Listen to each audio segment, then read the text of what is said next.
guys. Just remembering the good old days. Ladies and gentlemen, hello, welcome. The Back Yourself Podcast is here. Live, actually, the first time we're doing this during the last game of the round. Because who gives a rat's ass about Raiders and Para? Currently 33-4. We may as well call full time. So why not get in early? Because there's a lot of comments we have to relay for this round, Chris. Welcome, Chris. Another profitable round. 5 in a row to start the season. How you feeling, mate? It's painful. I can feel the loss around the corner. The loss is coming, but we are saved by the Gold Coast Titans. So shout out to everyone. Upset alert. Look, it wasn't upset, but it did what no one else thought, and they covered a line. So unlike some teams, which we played their song earlier, still haven't covered one, and are actually last now. But another profitable round. Shout out to all the Back Yourself Premium subscribers. Profitable, yet extremely frustrating round. Torturous. Torturous is probably the word to describe this, because there was no freebies in this round. Unless you took Warriors, you had to sweat essentially for the entirety of every single game, because a lot of these games felt like somewhat in the ballpark of the closing line. And there was comeback season in a few games, there was quit jobs in a few games, but obviously we're here to relay all of that. And probably let's start with the game of the round on Thursday night, where, look, we called Brisbane out. We said you shouldn't even show up, and I guess we owe them an apology, because they went there on demand and they covered the early line of 2.5 by half a point. You know, led at halftime, was just scoring horseshit try after horseshit try. The bounce of the ball was going their way the whole night, and I say that to say, look, Melbourne, while you guys weren't great, you still got the result, which at the end of the season, you can look back against someone that's probably competing with you for a top 4 spot and say, we got that one over them. But if anything, the conclusion to draw in this game is, if both teams are full strength, Brisbane would probably molest Melbourne. That's kind of what I left thinking in this game. I don't know if you want to analyse what actually happened in the game, but I think big picture takeaway for me, it was Brisbane, even undemand, they're actually fucking possessed. I want to disagree. I think they got away with a lot of horse shit. In my opinion, if Brisbane had played like that, they would win 99% of the time. I agree. And they still managed to lose this game. So, look, Melbourne weren't great, but they got the job done. And I even think with Reece Walsh, Haas, Reynolds, let's say for the second half of the game as well, can they continue, even with them, I don't know if the horse shit would score. The one that Reynolds kicked with his left foot and they scored in the corner, ridiculous. And I understand that the problem was there was easier tries throughout the whole game that they didn't score. Arthur's, who literally had the ball in his lap, dropped it. And if he scored that, it probably was game over. Melbourne weren't great. I don't know what happened to the defensive resolve over the bye, but Bellamy's definitely not going to be happy with that. But again, I don't know if they weren't defensively resilient. They were just conceding some of the most weird shit. Yeah, but 32. Ezra Mam's try, Yeah, but that's no urgency to the ball. That sort of stuff needs to be touched up in Melbourne's game. Fortunately, like you mentioned last week, they have a layup. A big one next week, which they stay at home as well, which is incredible, this draw. I think they got away with one, but I want to say Brisbane, they looked really good, and it's good to see that without their stars, they're still brilliant, and they sure are. This is why their grand final runners up. They backed up their Cowboys performance with another great one. I don't think anyone comes back next week, but you're playing an understrength. Well, not only does no one come back, but obviously Adam Reynolds goes off injured for the 50th game in a row. So Madden's back. In the Battle of Brisbane, there will be having Jock Madden at halfback, which is truly painful. It's a truly battered and bruised Battle of Brisbane, I must say. Literally, both Dolphins and Brisbane lacking troops for that one. But again, full credit to Brisbane. They went there, had a lot of reasons to roll over, didn't. Could have came away with the result. Now, as far as the spread goes, I mean, talk about a roller coaster of emotion to end this game. We thought we were out of it 10 different times. Then we thought we were home, and then we were out of it again. Obviously, we gave out -2.5. Brisbane go up 4 with not much time to go, because the scumbags took the 2 to make sure that we don't cover, to lead from 2 to 4. Thanks, geniuses. But then Melbourne score, and then me and Chris look at each other can they score again? Can they score again? They put some just horseshit cross-field kick across, and I don't know how Xavier Coates kicked it for no reason straight into the lap of Jerome Hughes, puts the ball down, 3 minutes to go. even the closing line of 6.5 was covering, and obviously Brisbane goes short, and Big Ben, the god himself. I mean, even a sledgehammer wouldn't have stopped him, and it was great. In the end, they covered the early line, the late line, every number, and I mean, you're probably a bit unfortunate if you took that Melbourne line. I feel like obviously that is something I would want to be on in this fixture going forward if all the other variables remain the same. Kevy, why is this guy not playing when you fucking have Kobe and Jensen on the bench? He's loyal to Kobe and Jensen, who are fucking shit. This guy, but in saying that, Melbourne, like Chris said, a bit underwhelming, didn't play great, but few sides could play that Brisbane team where everything was clicking for them, not play them great and still get a win. So it was actually quite refreshing to see like two very good teams go at it in the way that they went. Cause, I mean, Melbourne did some shit where you're like, holy shit, like the try on the right hand side of the field where it was like the Warriors game all over again, where they just go outside, inside, outside again. I was like, holy shit. Yeah. And then Brisbane hit back. So it was a cracking game of footy. A theme of the round that probably didn't continue for a lot of these other games. So let's go to the ambush of the round. And obviously there's a few dog supporters that watch this channel. They're probably sitting at home, popcorn in hand, waiting, like getting excited for us to give some credit to their king. Split into two halves. And look, this game, the only way to do this game justice in terms of analysis is breaking it from first half analysis to second half analysis. First half analysis, I want a special shout out for Dominic Young for single-handedly, I can't say the worst half of footy anyone's ever played because he didn't make it to halftime. Off the kickoff, first hit up after they received the ball, Dom Young drops the ball. He has the audacity to go challenge. So 20 seconds in, the challenge is gone. Dogs have possession, and not only they concede. Before the 39th minute elapses, Dogs are up 6-0. And believe it or not, Roosters never led for the rest of the game. Truly like a brain fart of a game to try and sit and analyse. In my life, I would never have expected this game to pan out the way it did. Roosters, why were you guys asleep? You know you lost last week, right? You needed a result. You came out and essentially quit the Dogs, which I struggle to find the words to justify how you can do that. I mean, a carbon copy of the Panthers game in terms of making 20 meters a set. Like, I thought you had the backline of gods assembled themselves. The Greek gods were assembled, put into Roosters jerseys, and I thought you have the most talented backline in the world and a great forward pack to go along with it, and James Tedesco and this guy and that guy, and let the laughable forwards that Dogs ran out there. It's like they were trying to outdo themselves as to which degenerate could start. And before you know it, it's 22-0 and the halftime siren's going off. So, I mean, Dom Young, look, it was an accident. What was it? What you did to Taff was truly comical. To just see Taff like fall on the floor, collapse straight away, and look, you can't do anything but send him off.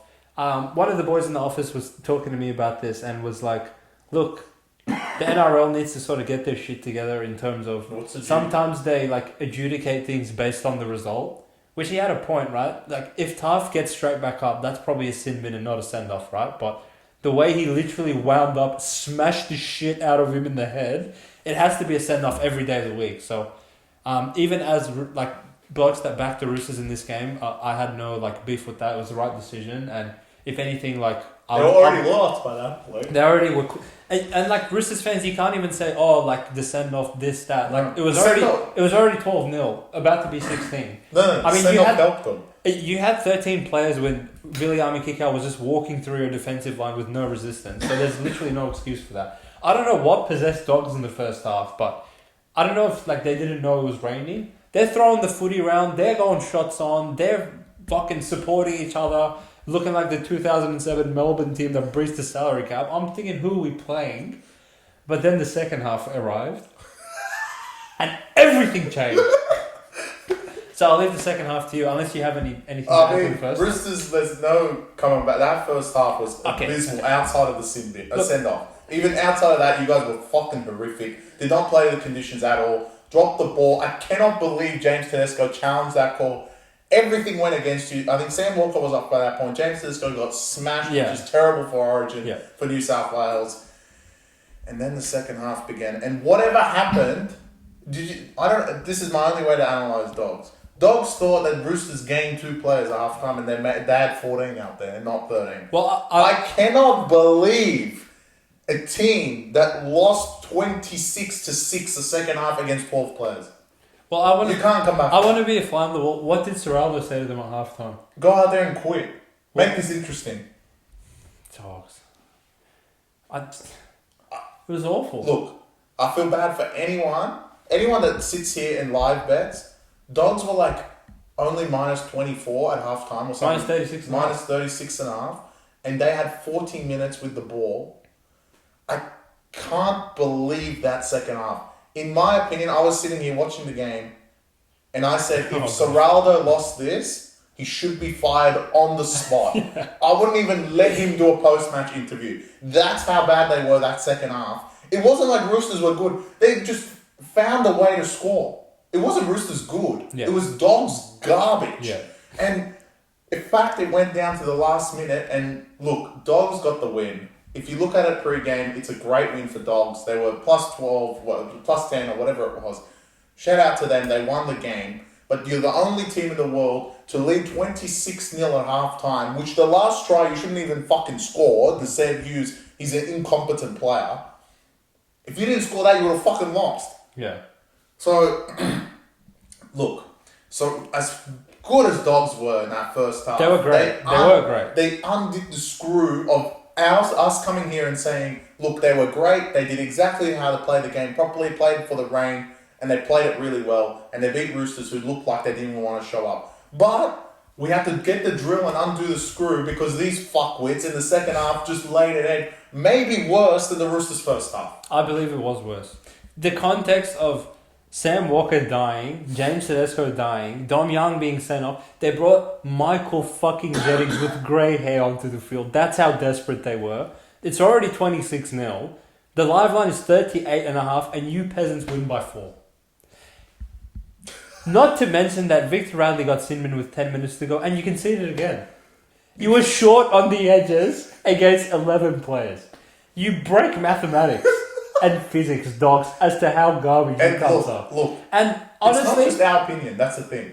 The spread for next week. Not that Melbourne played great, and you're going to sit there and be like, "Oh, they got lucky because some of the tries Brisbane was good." The spread for next week went from 11 all the way to 17. Even though on the back of you fuckwits winning. Yeah, I know. It's just like I want to sit here and give them praise, but I can't. They always fuck it up. I was prepared at halftime to be like, "Look, I'm sorry, Burden. I'm sorry, Kikau. You guys were fantastic and you've turned this around," but the same bullshit. I don't care if Burden scored a hat-trick. You lost the second half 26-6 to 12. Yeah, it's like... That's honestly, all that needs to be said. Sorry, 20-6 to 12, 6-0 to 11. Yeah. Really, like, comically bad. As Chris mentioned, like, at halftime, I was getting my commentary just ready for today in terms of coming and annihilating Roosters and then just giving full praise to Dogs with no caveats, no strings attached. I feel like we were quite complimentary of them in the Titans game, but obviously, like, we did make it a point in a fair manner that, look, you have to take it with a grain of salt because it's Titans, but the way you performed in that second half, by the end of the game, you were shaking in your boots because that would have been the all-time most embarrassing loss in the fucking history of the sport if you lost to that Roosters team. And you were this close. I promise you, if there was 5 more minutes, you cunts would have lost. Or if they had Walker or James out there, either one of them. With the send-off, they would have won. Yeah. Which... Dogs. Look, Dogs live in that second half, when it was like 26-20, I think it was, Roosters were favourite. Close to it, like... Roosters were favourite with 12 players for like 40 minutes of the game. What the hell are Dogs doing? I don't know. Look, as much as we want to say, like, Roosters, you cunts were atrocious. Yeah. Fair play that... I don't know what Robbo said to you bums at halftime. Maybe he should use that speech before the game for once. That would be nice. But obviously you guys came out possessed. Would have been like a very easy situation, down troops, to roll over and quit the Dogs and just let them pile on the points. But they're physically incapable of doing that and allowed you back in the game. Made for a very interesting second half. I must say, I was on the edge of my seat trying to figure out who I'm going to scream out more today between Dogs and Roosters, but I think they take equal. They take equal blame. I actually want to say, I don't know what Robbo does throughout the week. If you actually think of all their games so far, every time it's got to halftime, the second half they're fired up. Yeah, literally, yeah. Every time, the first half they've been fucking garbage. Yeah. And the second half they come back and be like, oh yeah, we're gangsters. Yeah. I don't know why they like. If Robbo is such a great coach, I don't know like. But what the fuck is he saying pre-game? What more does he need to just like? I mean, it's honestly excruciating to watch Roosters enter that game with those conditions and just play it like it's a Sunday afternoon game at Brookville. Where was this at Brookville? It was there. 25 errors. Well, look, it doesn't get any easier for them because of all the outs that they now have, battered and bruised, and Dogs have been battered and bruised on the back of this as well. So many HIAs failed, like HIAs obviously with the weather and all that. It was a taxing game. And Roosters could possibly be 4-2. No, 2-4. 2-4, sorry. They have a negative record right now, which is truly hilarious. 2-4 to start the year with all the outs, short turnaround. Yeah, but that's going to be interesting for the review next one. But I think we head to the next game, which, to be honest, compared to that was game, there 2 games on Friday? like honestly, I was exhausted once. Yeah, I was on the floor. Like by the time Knights ran out, I was like, just all right, whatever happens. Who so the Knights win that game by 22. I want to say. I think it was 32-10. Yeah, it kind of drifted out. Look, competitive to start the game. A lot of like just weird plays. There was literally like puddles in every single corner of the field because as bad as the conditions were for the Dogs game, it was actually 5 times worse in Newcastle. So anytime there's going to be conditions like that, you just have to take the game with a grain of salt. Knights impressively managed to hold on to the ball at like 85+% completion rates, which was enough for them to get home in this game. Dragons got out to a 10-6 lead with the breeze at their back, but weren't able to hold on to that going into halftime. And then once the conditions changed and they no longer had that breeze, obviously struggled to get anything going through the middle, and then they were just sort of chasing their tail on the last 20, trying to put points on the board. To me, this was a nothing burger of a game. Don't elevate Knights in any way, don't de-elevate Dragons in any way. It was just more of a like, oh, okay, like that game happened and you move on, who cares? Yeah, I agree. I think they're both 2 and 3, is exactly where they should be. Dragons, I mean, maybe not the wet conditions suits them, but I thought the short kicking game of, as much as we make fun of the champion and Hastings, they were just too good for them. Yeah. Knights played the conditions perfectly. These guys didn't. I feel like the scoreline kind of flattered Knights. It made Knights look really, really good, but I think like with a grain of salt, all these weather games were kind of like, wait a minute, like this wouldn't happen on a normal day. But yeah, look, I don't take anything away from Dragons and I don't give anything to Knights. It was just kind of a rubbish game and I was just seeing fucking stars from Dogs. So I do have a point to make, irrespective of this game. Generally, like, analysing the year of punting that it's been so far in footy.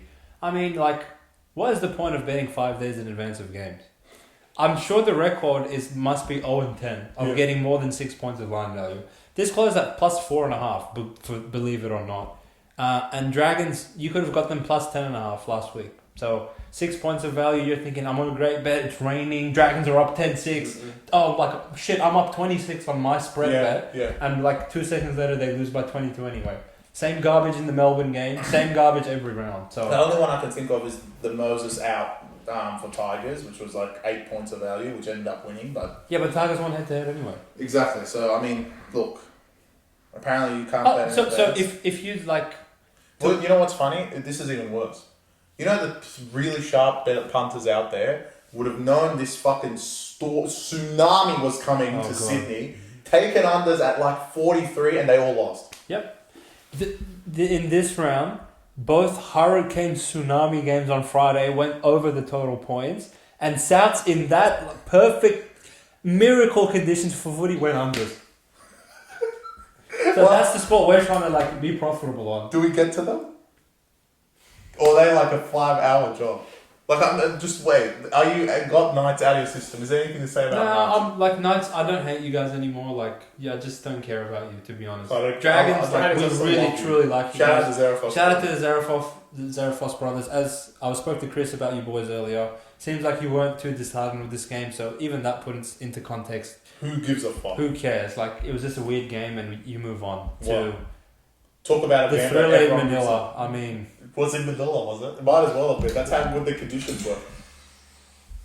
You want to talk about South? I'm happy to shut my mouth. No, you go. I can't do it. All right. Well, the South Sydney Rabbitohs, as per usual, this is 12 in a row. So there is now officially 3 months straight of playing this sport, and you guys still haven't covered a spread. And it was closing. I must say there was money for South. I don't know who was backing it, but South were fucking falling at the start of that game. They came out firing. They went up 4-0. Isaac Thompson went around Chansey, which I don't think RTS would ever let that go through, but anyway. Nope. But then the South Sydney Rabbitohs came to town. Warriors started peppering through the middle, and the try before halftime for Sean Johnson really put the dagger in Which one? The second one. Unbelievable. South, honestly, deserved to be last. Yep. And as far as I'm concerned, there was 0 point of beating Dogs last week. At least we could giggle and be like, Dogs beat South and Roosters. Because South have been the worst team in the competition. And as of today, confirmed, they are the worst team in the competition. They have showed no heart, nothing for the badge. Jason Demetro, I personally, after this week, I know that you've been saying it for a long time, but I've said this after this week, is that I actually feel bad for him. I genuinely think the players have fucking quit. And it's not on one. It's easy to fire one, and we know Jason Demetro is probably going to go at the end of next week. That's probably what the rumours are if they don't beat Sharks. But it's easy to fire one than 13, and I know there's a lot. If you guys are watching this from on the back of the comment that we had on the NRL post, first of all, we got reported, so we can't fucking reply to you. We wish we could, but we can't. This shit. But I would reply to every single one of you. It is easier to fire one than fire 13. The only player that can have a fucking name for himself is Cam Murray. The rest of them are piece of human. Actually, no, add Whiten in there. He's played fucking great. Yeah, he's playing still. But the rest of them have been abysmal. Yep. Latrell Mitchell, what the hell was that? I don't even care about the Sean Johnson thing because he does that all the fucking time. I know he got 3 weeks ago. The one that he tipped. Yeah, I was like, what are you thinking? What are you doing? I don't know. It was like the other week when he put shots on Jared Huiagra for no reason. No, but that was legal, bro. This wasn't legal. Yeah, no, but they literally put you on report 5 minutes ago and you're tipping cards. Like, the commentator was even like, what the in fuck shock, is yeah. Like, I mean, the whole team just dissolved. Nothing to take away. I know it's like Warriors fans here. Nothing to take away from them. They looked brilliant. Yeah. And Warriors did the job. Clearly, the spread was completely off. I mean, I actually formally apologise to the Back Yourself preview. You took the words out of my mouth. We will very rarely come out and formally apologise, but we are truly sorry to put you guys through that. And look, we're not off the mark. There's like events within every game that can make or break your bet in terms of, spread betting being like somewhat falling on the number, all that stuff. But sometimes you're just like on the money 100%, and sometimes you are so off the ball that it's laughable.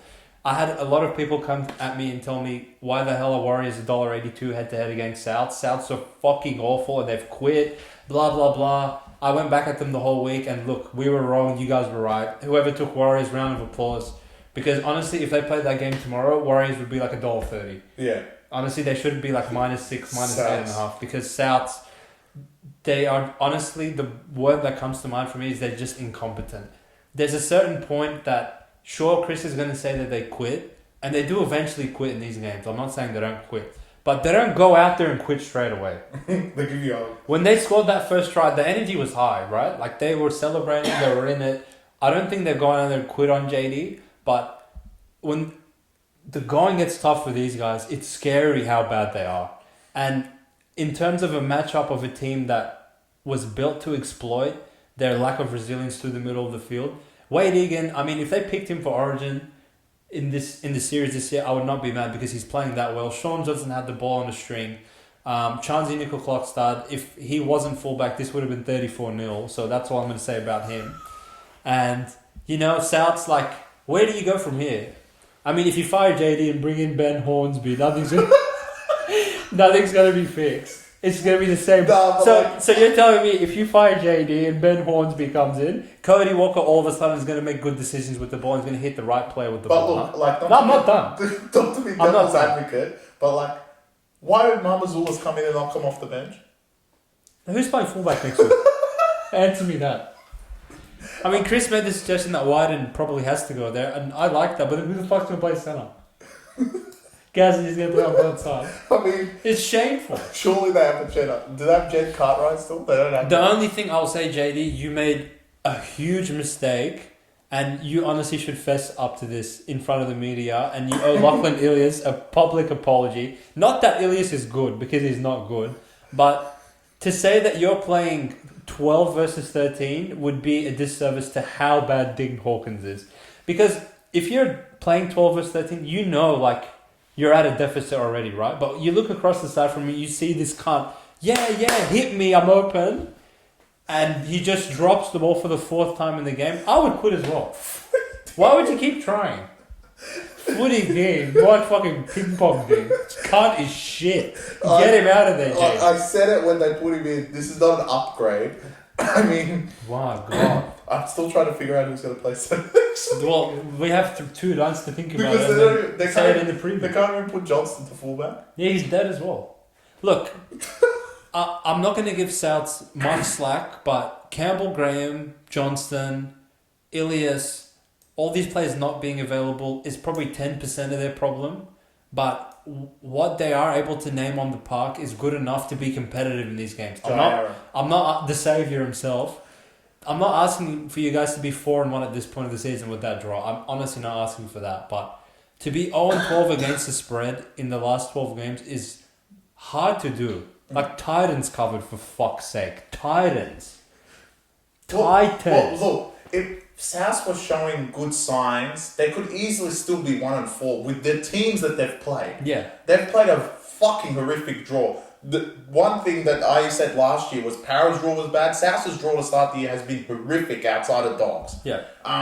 But the way that you guys have performed these games is to be minus 90 in point differential 5 games into the year, you're essentially losing games on average by 25, which is... that's some Titans territory level shit. Titans... I was going to say this later. Titans are good. Titans broke the record for the most games, 28 games in a row, and they still covered before these guys did. So essentially, that's just shown that the market, no matter how bad Souths perform week after week, the market, including us, truly has not caught up to how fucking awful they are, but... it looks like it's finally come off the back of this humiliation where the line is creeping as we speak. It could be 12.5. No, but like now it gets to the territory. It's like when we were talking about Pistons when they'd lost 30 in a row. Now it's scary. Or even Titans, Now it's scary to bet against them because like you know one game they have to do something. Yeah. Like so far you could have been like, oh, this is easy, bro. Yeah, let's keep betting against South. So this week, let's take Sharks minus 10 on the day. But then we kind of sit here as sharp punters like, these guys have to cover a lot. Yeah. They have to show something. Yeah. Titans showed something today. But look, that kind of logic has gotten us in the hole where we ended up on them on the weekend when I think deep down in our brains and psyche we knew that the game's probably priced wrong. Play for Ilias. But they just don't care about Ilias or JD. So, one last thing I want to say about JD is he's not the one out there completing at 55% every week. He doesn't go out there and fucking drop the ball every 2 minutes. So, I mean, what is he meant to do? Like, peg the ball at them in training and ask them to catch it? Like, you can't train these players for that. They're professional players. So, you don't give yourselves a chance when you have the plethora of quitting when the going gets tough, dropping the ball every 2 seconds, and the one thing you could previously hang your hat on is the ability to score. And we thought going into the season, look, every time South shift the ball to their left-hand side, they score at will, even against the best teams in the comp. And you're adding Wyden into that formula, should only get better. But now they're even incapable of scoring on that side. So, well, you got to add a 4th point, Footy Dean. And Footy Dean. So, South, it was a truly enjoyable, and it will continue to be. But I'm afraid that JD will be unemployed about 7 days from now. After get fingered by sharks. You're not saying there's going to be an ambush. Well, I might take upset alert. No. I'm 2-0 on upset alert. speaking of upset alert. You won and two, I think, because Broncos quit. Oh, we don't count that one. Against Oh, no, Broncos quit. So 1 and 2. That's good. Alright, well, speaking of non-quitters and an ambush at Brookie, we'll skip past Sass and we'll go to an actual game, which I actually thought was the game of the round. I know that you said it was but I think it was the game of the round. Manly beat the Penrith Panthers. I know, it's tough for me to say they actually lost the game. 32-18. Would you like to take a quick victory lap around the room? The mighty Thank God that they lost one. And it's not that they lost, it's how they lost, in my opinion. First of all, Todd Smith should be fired. There is no argument for anyone in Australia. I don't care if you're a Manly fan, Penrith fan, any fan, just a fan of the sport knows that's a fucking knock on. And you have the audacity to say, nah, play backwards. The bunker, ridiculous. I mean, what the fuck are you guys doing? That's an obvious knock on. But I thought it was back. I'm going to make my own point on this. I know that change the game, put them up 8. But I think Manly, that second half, proved that regardless of the knock on, they would have gone on with the job and won that game. Manly did look very, very good. Losing Garrick in the first 10 minutes, Saab not being there, that pretty much takes out their best 2 outside backs, arguably with Kohler. And they still put them there, put them to the saw. It even felt like at some points Penrith had just fucking quit because Manly were rolling through them. Yeah, the second half was good. And with a full strength Manly, this would have been 50. And Manly didn't even play that great. They dropped the ball so many times in that first half to only keep this at 32. Cherry Evans doesn't look like he's aged at all. He had probably the player of the round, I want to say, even on his milestone day as well. He was brilliant.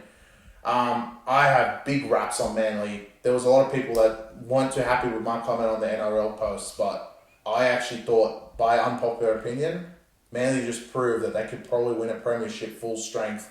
I know they didn't have Cleary, but even with Cleary, if you look at his spreads throughout the game, he's around 7 to 8 points. They blitzed them. They beat them by 13 plus. So if you played technically by the estimate of numbers, obviously people are going to say that's not how it works, but just based on numbers, Manly would have won anyway. And at Brookie, they look unstoppable. First of all, congratulations to those following us on BackYourself Premium that took the Manly line.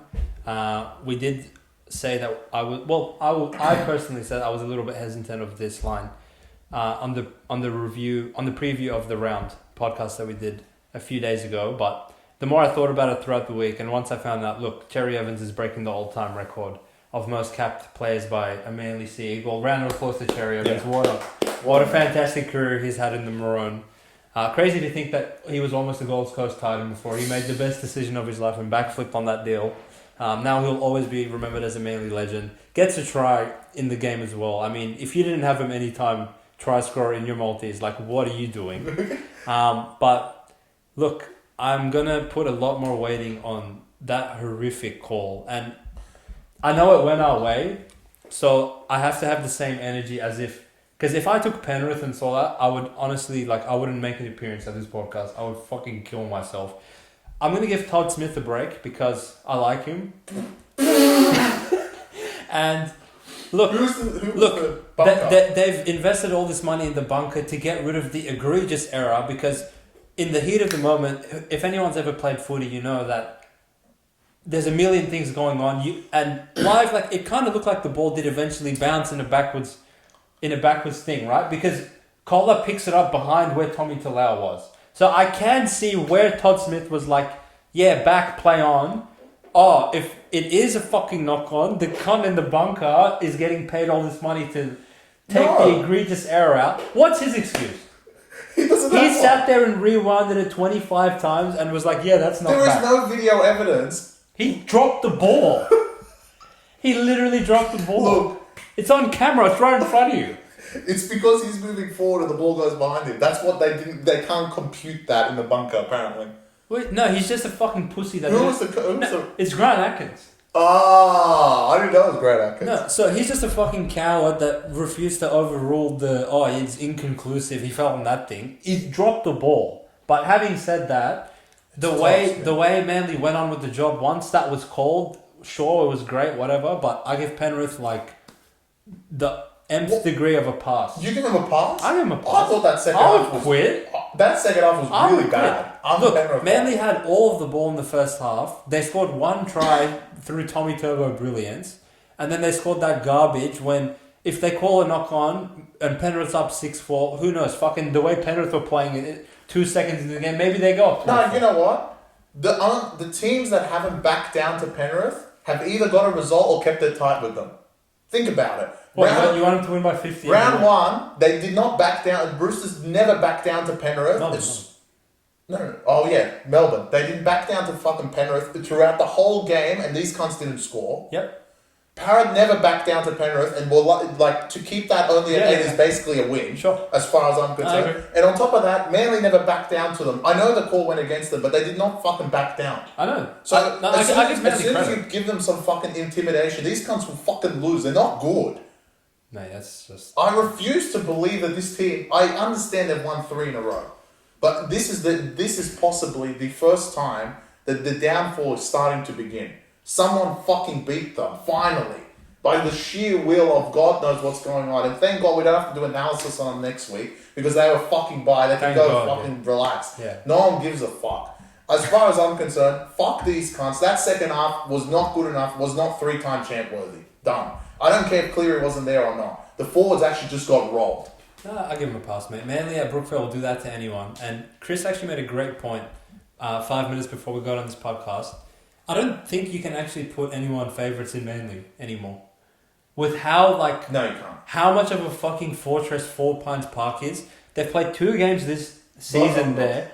Both underdogs against Roosters and Penrith. And they've actually won both of them like quite comfortably in the end. Believe it or not. Well, look, who's left that could go there and be favourites? Melbourne? That one will be Melbourne tough. or full strength Brisbane, I suppose you would make favourite. Yeah, like they would be close. That's maybe Brisbane. Full strength Brisbane, Penrith. But the thing is, everyone had the argument that Manly were under strength anyway because they didn't have their outside backs. With Saab and Garrick, Garrick played, but together with they're Saab probably worth 2 points in this but if they both play, I don't think maybe Brisbane. Brisbane would be the only team that would go with Cleary. Penrith with Cleary, but yeah. They're not going to play at 4 Pines anymore. Sure, yeah. Yeah, no, probably Brisbane. Honestly, Melbourne might be a pick 'em there. Manly might be, yeah. So, in terms of like looking ahead for Manly, I think the only thing that Chris fails to realise when he says, look, 1,000 likes later and look, my phone's still buzzing with people replying. They're saying, oh, Manly this, that. Look, if Manly can translate their performance at home and take it on the road and get a top 4 seed, they're capable of beating anyone on their day. But my issue with Manly is they've shown consistently that when they travel away from their home field advantage, that they're capable of putting stinker performances.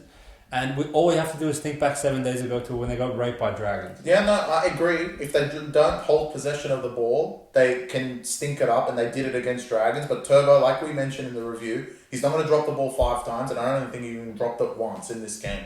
But they didn't drop the ball against Para when they were led 14-0. That is true. I thought Manly turned the corner, and I think the big ins will be next week. The biggest one, which no one wants to discuss because everyone thinks he's a shit cunt, but I actually think it's a big in for Manly. Schuster will come back, and as far as I'm concerned, good luck defending that left edge.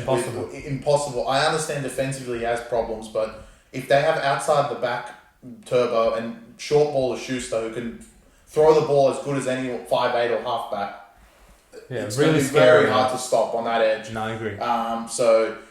We'll see about Manly. They have a big test, and now let's see if they can play outside of Four Pines Park because they go to New Zealand, who look red hot after beating South. So it's a great game. This would be a great gauge to see what Manly's made of. Was this a one-off?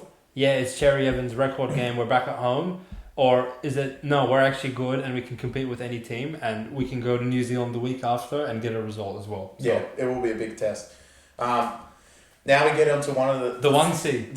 A few teams, I want to say 2 games out of the last 3, no one gives a fuck. Yeah, let's go rapid fire to the 1C. But the 1C, the Dolphins beat the Tigers at Suncorp. Dolphins, they got the job done. It was a classic Wayne's game. I don't think at any point I thought, maybe after the second try from Fotowape, which I'm convinced he fucking dropped it. But anyway, like, I didn't know the torso counted as a try, even if it's not the defense putting it down in the ingot. Like, the asshole counts as a try. Apparently, like, I thought he dropped it. But at that point, I was like, oh, Tigers are playing pretty good. And they were, like, stringing them up through the middle. But then, like, Tigers hit a wall. I think I said this in the review. One of the worst travels outside of Newcastle, and Newcastle fortunately got to play in the wet and play Dragons.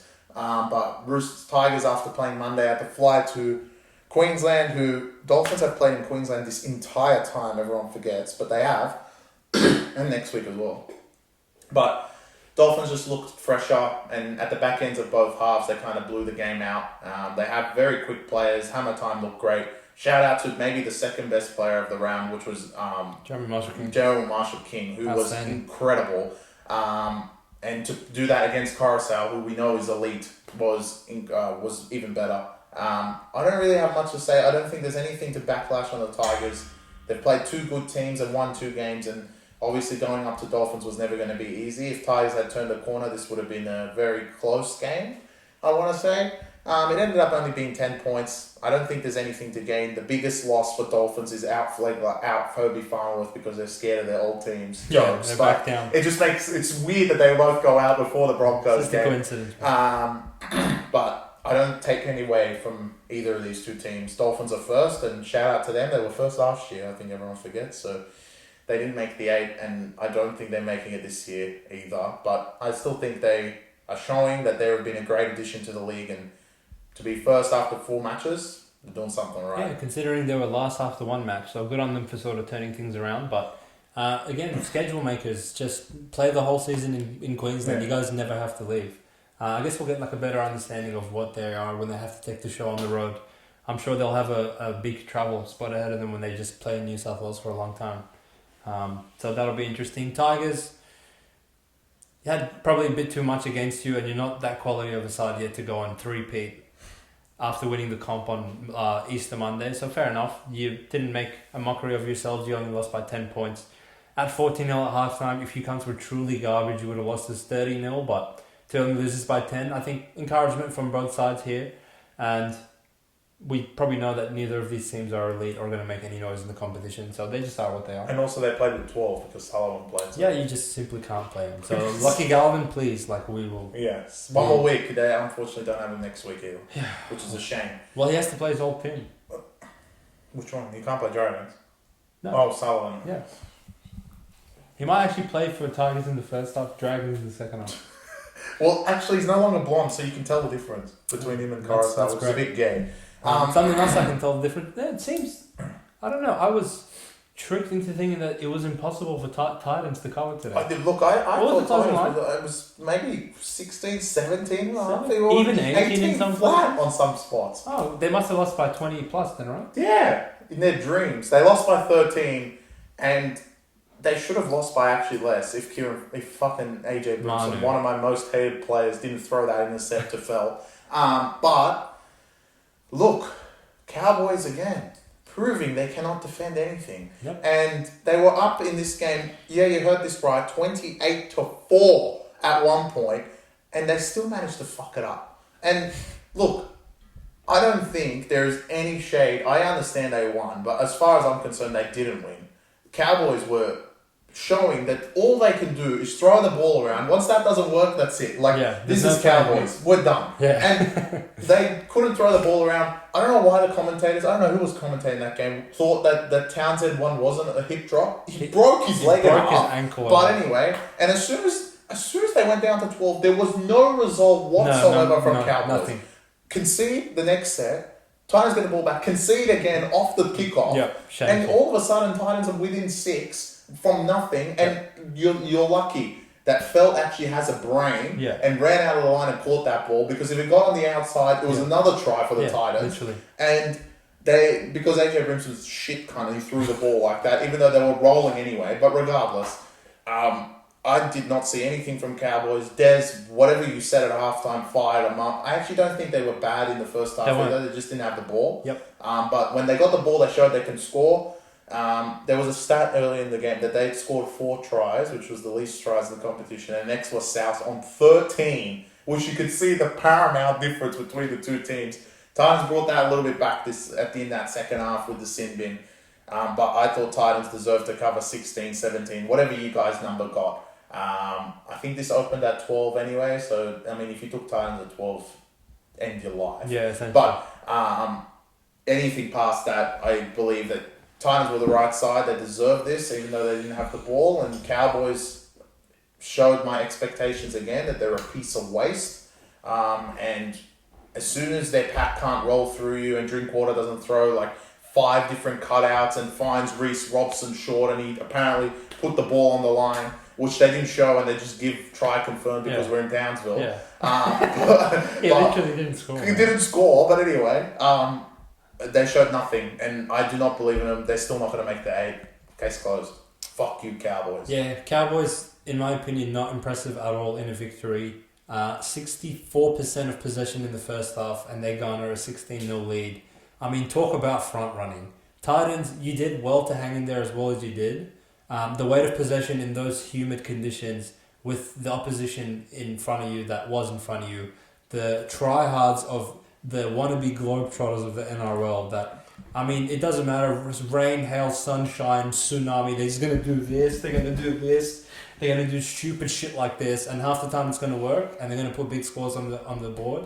But if they play a resilient team that is actually capable of holding them out a few sets in a row, as soon as that team goes down to the Cowboys, and I know they're going to score. The Brian Kelly try, if I was Todd Payton, like, what do you say to these guys at full time of week after week, you just concede the same pathetic shit tries. I honestly, the Brian Kelly one might even top last week's one in Brisbane for me. The smoothie one. You concede the smoothie. Because at least they had quit by then, right? The Brian Kelly one, like, my mum knew he's going to scoot the ball. Well, and there's three Cowboys. Well, Townsend's busy tackling Campbell without the ball. No, well, apparently he fucking just was falling on everyone's legs this game. But it wasn't a sleep drop. No. Titans, like, you guys suck. It is what it is. Every year there's a bottom feeder of the NRL that's just incapable of doing anything. But the fact that you are not willing to quit at this point shows that at least Des has you guys doing that. But the fact that we're giving you credit for that this early into the season shows that it's going to be a very, very long year for you guys. You could argue with Sami, who else was out? Khan Pereira. Tino. You could argue this could have been like very close to a victory. Yeah, I agree. They're just like that. I think that just shows how bad Cowboys. Foreign obviously goes off. That just shows how bad Cowboys are. Yeah. Because if we're saying 4 players come in for Titans, this could be very, very close. Especially Tino, who would have been a big in, especially through the middle, because Cowboys was doing this through the middle the whole game, and Tino would have had to resolve and shut that shit down. Yeah. Like that's how bad Cowboys were in my opinion. Yeah. So I think the 4 players would have changed a lot. Totally agree, mate. And let's actually let's check the score. So what's actually happened in this Raiders game? Para won outright. Full time. Let's see. Raiders 41-8. So talk about overs. Oh, they went over. Another try from Matty and one Sevo. from Sevo. So who cares? Para didn't really go your way this game. To me, actually, this was the most confident bet of the round in my estimation, and that's why I called Raiders out in under duress. Before the round started, I knew what sort of team they are, and they're not going to back up 2 shit performances and losses up with a third garbage one in a row at home, back at the Fortress where they always play well. And they just looked way too intense and physically ready for Para, who made way too many errors to start this game. I mean, honestly, if the possession was 100% in Canberra's favour in the first half, I would believe that, because I don't remember Para having the ball for more than 5 minutes. They went into the lead with they went into the break with a 13-0 lead. Quickly made it 17-0. Para's edge defense truly shocking to just allow Matt Timoko and my boy Savage to just run around you. Apparently they have the Jamaican track team in their backline because no one can catch them once they make half a break. But good win from Raiders. I'm really proud of you guys. So that's all I was to say. Good job. Yeah, I've got nothing to say really. Raiders, look, they're 3. You're not going to blast your team, mate? No, look. Para, after this week now, it is officially scary hours because you've lost back-to-back games without Mitch, and you need to win at least 50% if you want to make the 8. But fortunate for you guys and everyone else that's injured in this fucking competition is that everyone's tripping over themselves. Penrith could have easily been 4-1. They fucked up. Melbourne could have easily... Well, they're 3-1 still, but they could have been 4-0 and they fucked up. Sharks exactly the same. Cowboys exactly the same last week. Brisbane have already been on...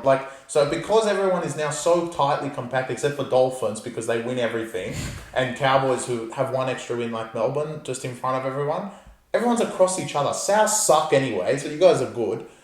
Just need to competently get through the rest of the season and just make 50-50 and then wait for Mitch to come back, because when you did have Mitch, the first 3 games of the season were probably Para at their best, and I was sitting here saying, look, when I said Para top 2, they could make the top 2. They were actually very, very good, and Mitch was playing great.